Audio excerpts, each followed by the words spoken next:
주의 은혜와 축복이 우리 모든 성도들과 함께하기를 주님의 이름으로 소망하며 축원합니다.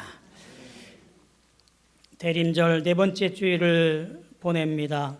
지난 4주간 동안 우리는 주님의 오심을 대망하며 주님의 평안과 영광과 기쁨이 깃들기를 바라고 또 오늘을 맞이하게 되었습니다.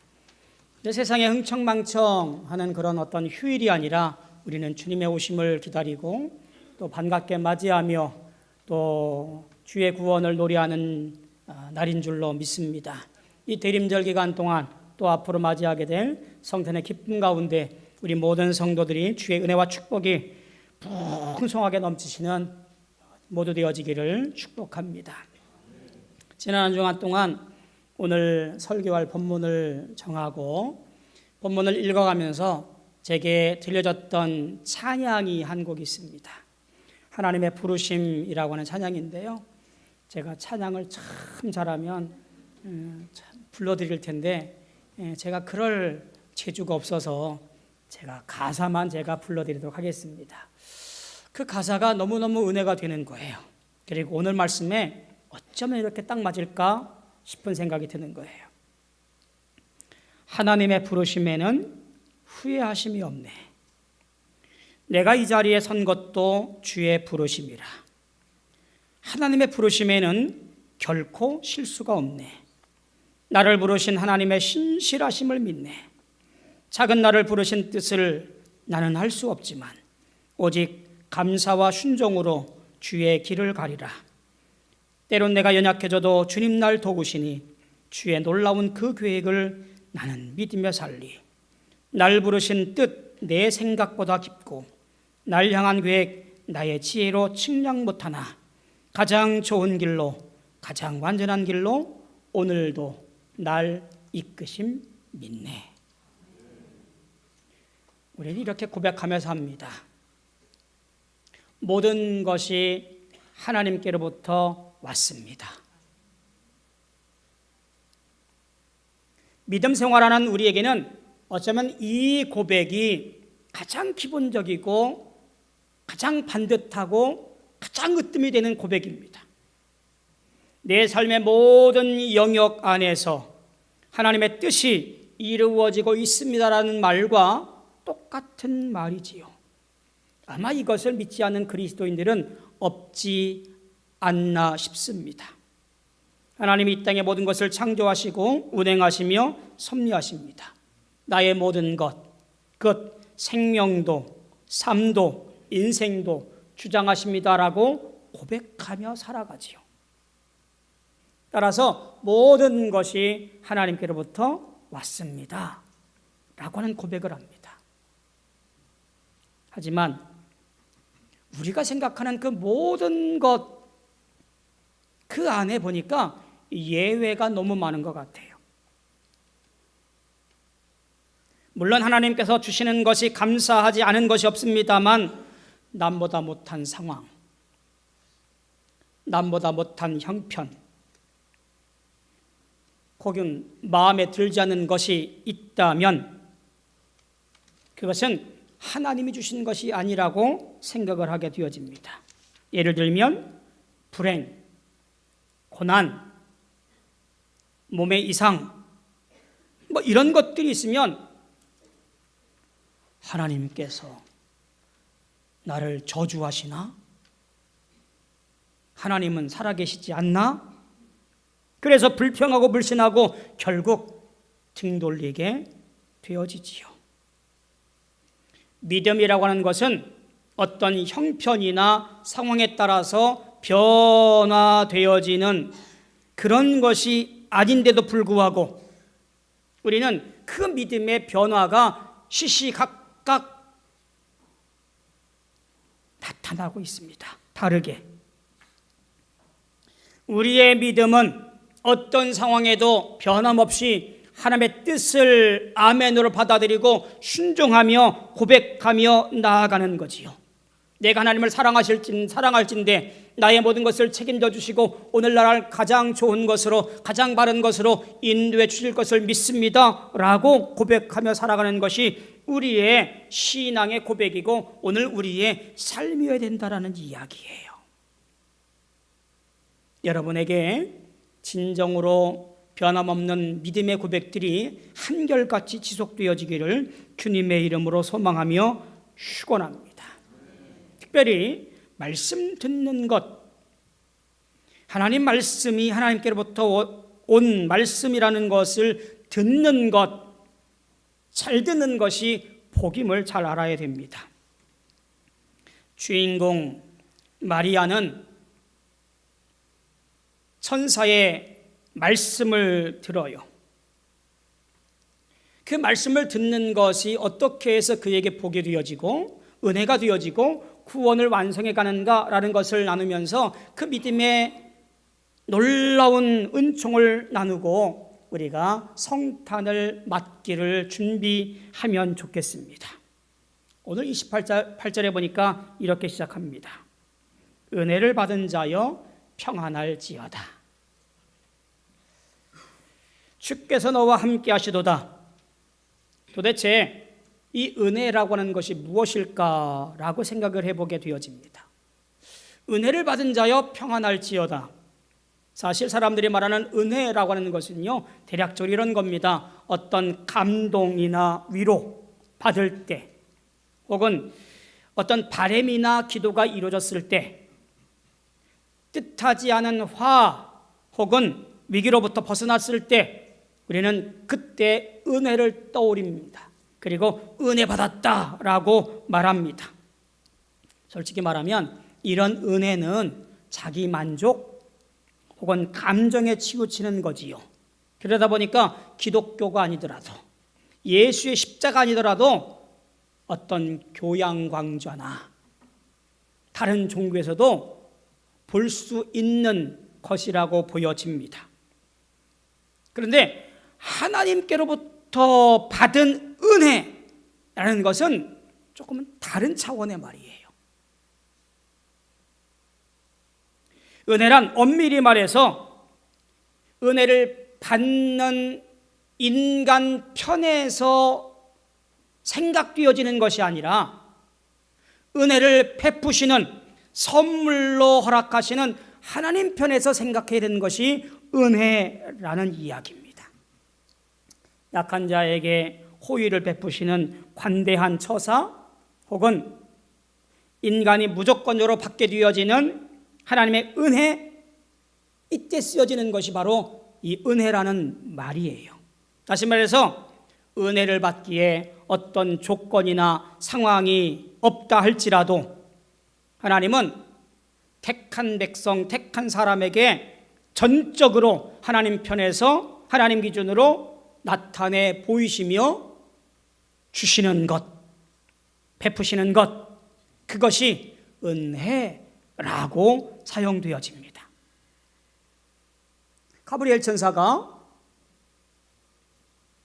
나이 어린 마리아에게 은혜를 받은 자여라고 불러요.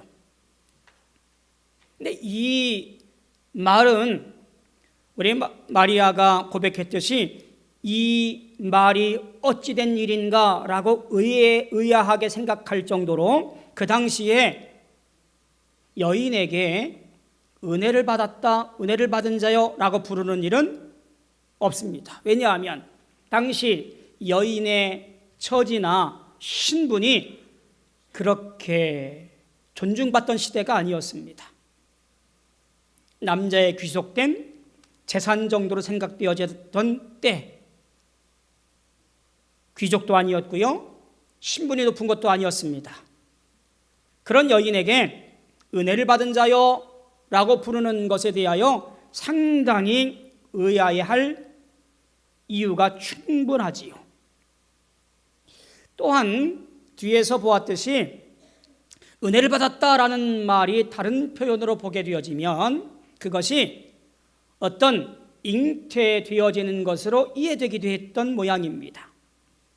결국 이 은혜를 받았다라는 이 말은 한 나이 어린 처녀 마리아가 감당할 수 없는 상황으로 내몰려질 굉장히 위험한 말이라는 것을 보게 되어집니다. 걷잡을 수 없는 상황과 치명적인 심각한 상황에 떨어져 버리는 것이 뭐냐면 은혜를 받은 자여 라는 말이에요. 은혜를 받았다는 이 말이 그녀에게는 대단히 무서운 것이고 두려운 말인 것에는 분명히 틀림이 없습니다. 그러니 마치 극심한 고난 가운데 있는 분들에게 하나님께 은혜 받은 사람이라고, 하나님께 복 받은 사람이라고 하는 것만큼 무책임하거나 어이없는 말이 없듯이 바로 이 어린 소녀 마리아에게 은혜를 받은 자여 라고 지금 이야기하고 있다라는 이야기입니다. 누가복음은 좀 순화해서 이 말을 전하는 것 같습니다. 직설적으로 표현하면 이런 것 같습니다. 마리아야, 성령으로 내가 혼전 임신할 텐데 평안할지어다 라고 말하는 거예요. 혼인 전에 임신한 탓에 부정한 여인으로 낙인 찍히고, 그리고 율법적으로 종교재판에 휘발될 수도 있고요, 때에 따라서 정혼한 남편 요셉의 뜻에 의해서 파혼당할 수도 있고, 결국에 율법적으로 돌에 맞아 죽을 수밖에 없는 상황에 내몰리는 것이 이 한마디입니다. 누가 보아도 불행한 미래가 점쳐지는 말 한마디, 은혜를 받은 자여 라는 이야기예요. 도대체 이 이야기를 어떻게 우리가 받아들이고 어떻게 이해해야 될까라는 거예요. 앞서 말씀드렸듯이 은혜는 하나님 편에서 강조된다고 그랬지요. 내 상황이나 내 입장이나 내 형편이 아니라 하나님의 뜻과 섭리와 계획이 있어서 하나님께서 한 사람을 선택하여 그를 통하여 계획을 이루어 가시는 사건, 우리는 이를 가리켜서 구원의 역사, 섭리라고 말합니다. 결국 예수 그리스도를 생각해 보면서 마리아의 인생을 살펴보게 되어지지요. 한 여인의 헌신과 사랑으로 잉태하게 되어지고, 한 여인의 몸을 통해서 예수가 이 땅에 오게 되어집니다. 그리고 그 예수를 통하여 놀라운 구원의 역사가 십자가의 사랑과 은총이 이루어지게 되어지고, 그 보혈의 피로 말미암아 모든 사람들에게 구원의 놀라운 일들을 이루어가게 되어집니다. 죽을 수밖에 없는 죄인들이 구원받게 되어지지요. 그러니 이 모든 과정 가운데 하나님의 은혜가 아니면 설명할 수 없는 것이 바로 여기에 있음을 보게 되어집니다. 결국 이 은혜라고 하는 것은 하나님의 구원을 품게 되어지는 거지요. 그러면 마리아에게 보여지는 이 은혜라고 하는 것, 구원이라고 하는 것이 과연 무엇일까? 무엇을 말하는 것일까? 마태복음 1장 23절에 보면 잘 설명되어집니다. 보라, 처녀가 잉태하여 아들을 낳을 것이요 그의 이름은 임마누엘이라리라 하셨으니 이를 번역한즉 하나님이 우리와 함께 계시다 함이라. 마리아를 통하여 예수에게 이루어지고 예수의 은혜 가운데 우리에게 임할 놀라운 구원은 곧 하나님이 우리와 함께 하시는 것이라는 이야기입니다. 죄로 말미암아 하나님과 내가 끊어진 인생, 부평초 같은 인생 가운데 하나님이 함께 하셔서 나를 붙잡아 놀라운 구원의 사람으로, 첫 천국 소명을 살아온 사람으로 오늘 붙잡아 주신 은혜, 아무것도 아닌 인생 가운데 하나님이 나와 함께 하시는 것, 그것이 구원이라는 이야기입니다. 그저 저 광야에서 물 한 모금 얻어 목숨 연명하는 것이 구원이 아니에요. 죽어 마땅한 우리를 나를 만나주시고 내가 영원한 소망을 가지고 살아가게 되어지는 것, 하나님이 내 삶을 주장하시고 내 모든 전부를 책임져주시는 것, 그것이 바로 구원의 핵심이라는 이야기예요. 은혜가 구원을 경험하고 구원이 곧 하나님이 나와 함께 하시는 것이라고 하는 사실을 우리가 그렇게 정의한다면 오늘 나는 과연 하나님의 은혜를 경험하는 사람인가, 하나님의 경험을 통해서 살아가고 있는가라는 것이 오늘 대림절 네 번째 주일에 곰곰이 생각해 볼 문제입니다. 하지만 아무리 그렇다 손치더라도 평범한 여인에게 전해진 이 말은 감당하기 힘든 말이면 틀림이 없습니다. 그래서 마리아가 이렇게 말합니다. 나는 남자를 알지 못하는데 어떻게 이런 일이 있겠습니까? 마리아는 당연한 반응이고요, 현실적인 대답이에요. 그 보상이 아무리 크고 대단하더라도 이 일은 불가능합니다. 일어날 수 없는 일입니다. 아무리 내가 잉태할 아이가 예수 메시아이고 높으신 이의 아들이고 다윗의 왕위를 가진 자이고 왕을 다스릴 자이고 그 나라가 무궁하다 할지라도 이 일은 일어날 수 없는 일입니다 라고 항변합니다. 그런데 이 일의 기원이 전능자 하나님의 기쁘신 뜻과 섭리에 의한 것임을 가브리엘은 알려줍니다. 뭐라고요? 대저 하나님의 모든 말씀은 능치 못하심이 없느니라.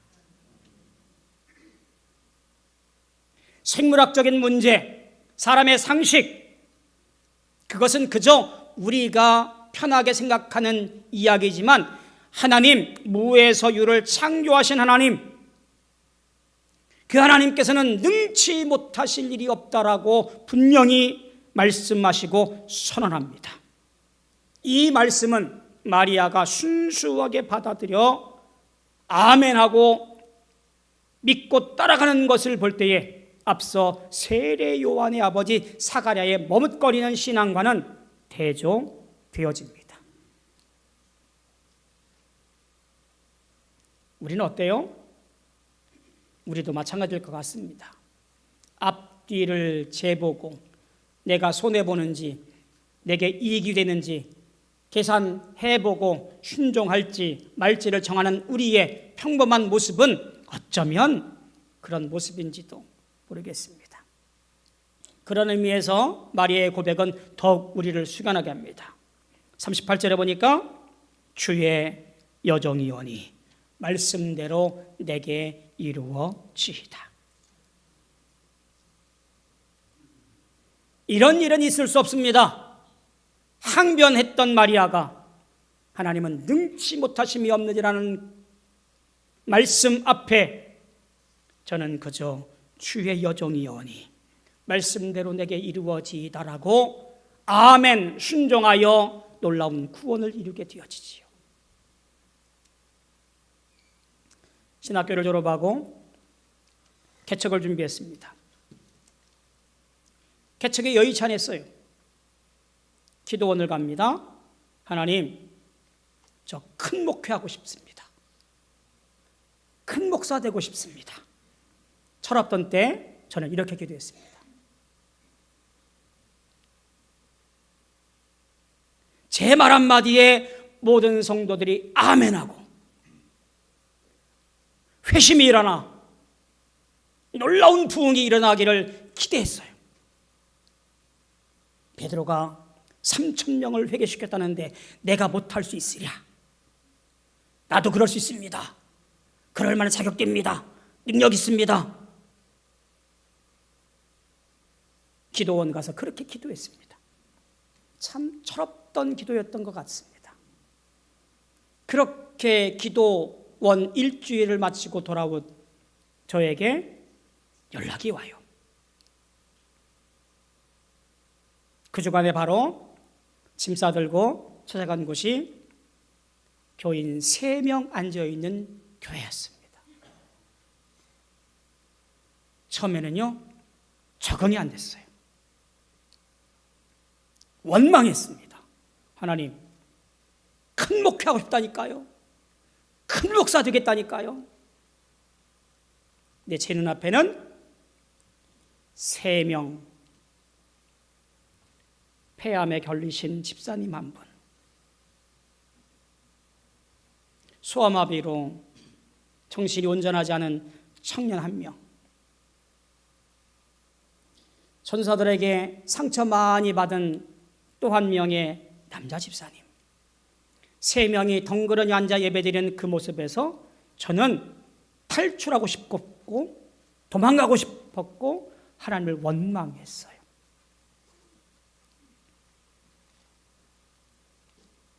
신학교에서 아골골짝 빈들에도 복음 들고 가오겠다고 그렇게 가증스럽게 찬송하며 노래했는데 정작 아골골짝 빈들로 내 친히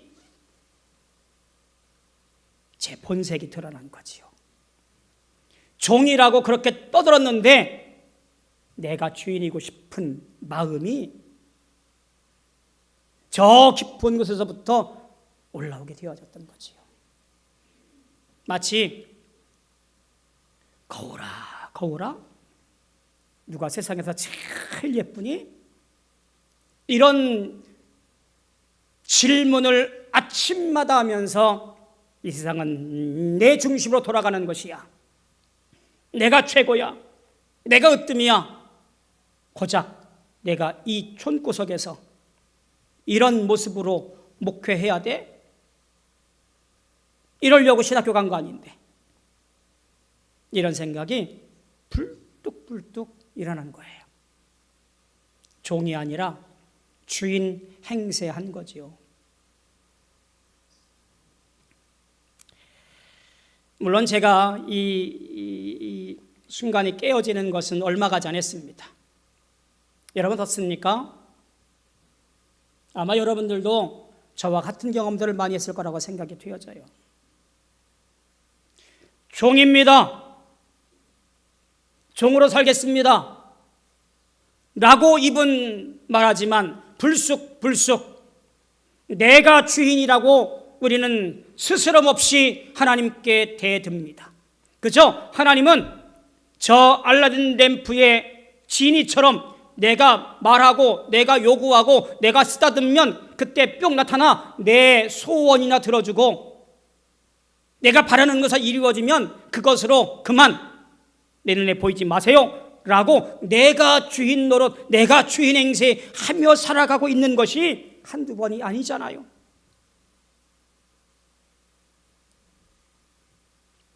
늘 돈이나 성공이나 자기 만족에 깃들여서 순간순간마다 하나님은 뒷전이고 나를 앞세워 살아가는 것이 최고라고 생각하는 것이 어쩌면 오늘 우리의 모습이었는지도 모르겠습니다.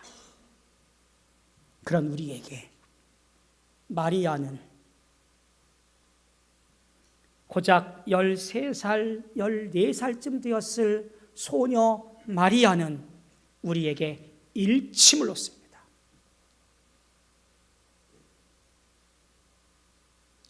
주의 여정이 오니 말씀대로 내게 이루어지이다. 설령 이 일이 내가 목숨을 내어놓고 설령 이 일이 내게 고통이 되어지고 설령 이 일이 엄청난 환난과 핍박이 온더라도 주의 뜻이면 주의 말씀이면 주의 계획이면 따르겠습니다. 마리아는 주 앞에 순종과 고백으로 그 시간 천사를 맞이하는 거예요.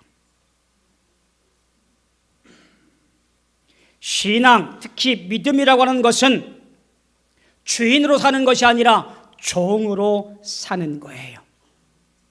비굴해지거나 비참해지라는 말이 아닙니다.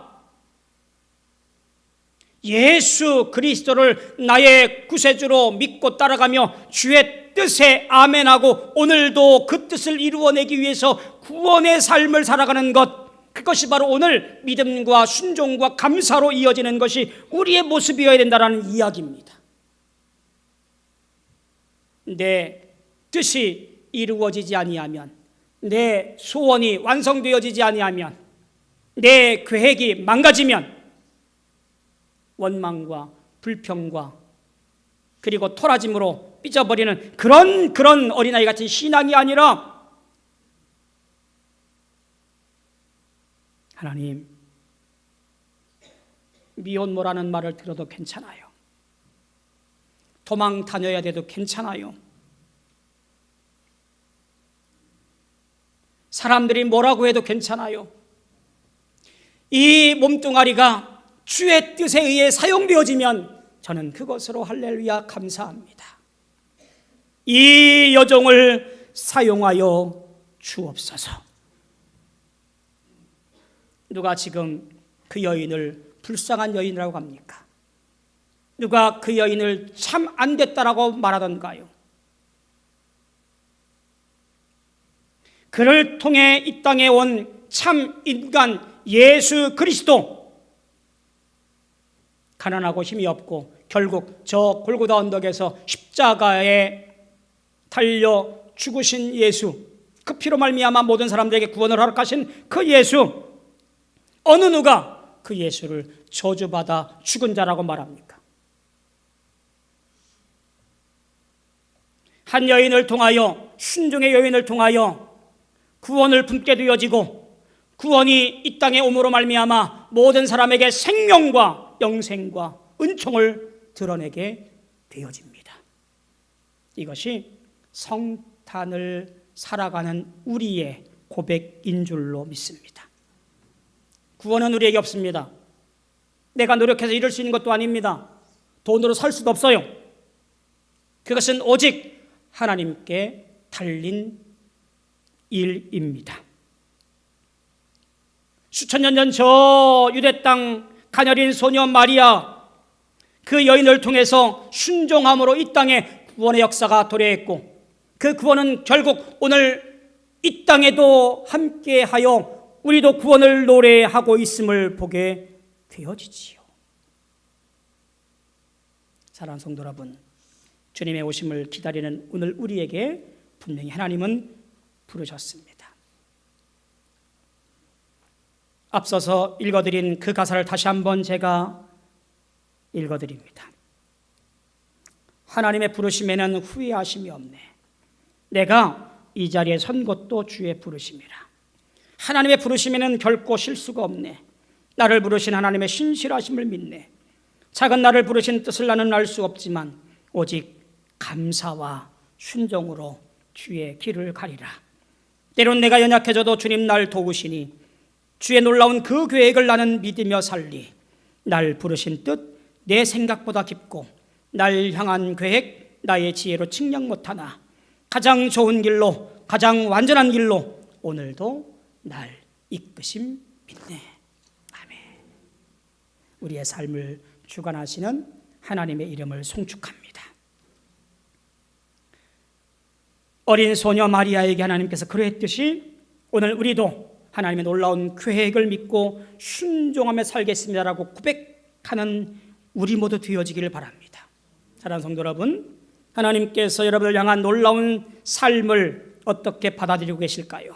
모든 것이 하나님께 달려 있습니다. 우리는 이 대림의 기간 동안 이 땅에 오실 예수님의 기쁜 마음으로 기다리며 주님을 맞이하고, 또한 그 놀라우신 섭리와 계획을 우리가 아멘하고 받아들여 말씀대로 살아감으로 말미암아 영광이 되어지고 기쁨이 되어지고 평강이 되어지는 우리 모두 되어지기를 주님의 이름으로 소망하며 축원합니다. 기도하겠습니다. 참 좋으신 아버지 하나님, 은혜를 감사합니다. 우리는 아무것도 아닌데 주의 은혜로 새 생명 얻어 살게 된 것 너무너무 감사하고 찬양합니다.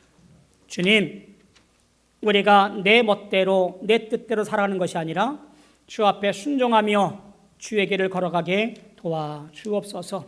주의 부르심에는 완전하며 주의 부르심은 뜻이 있으며 주의 부르심에는 언제나 복된 길임을 기억하며 오늘도 아멘하고 순종하며 주의 길을 걸어가는 우리 모든 심령들 되어지게 축복해 주시옵소서. 예수님의 이름으로 기도하옵나이다. 아멘.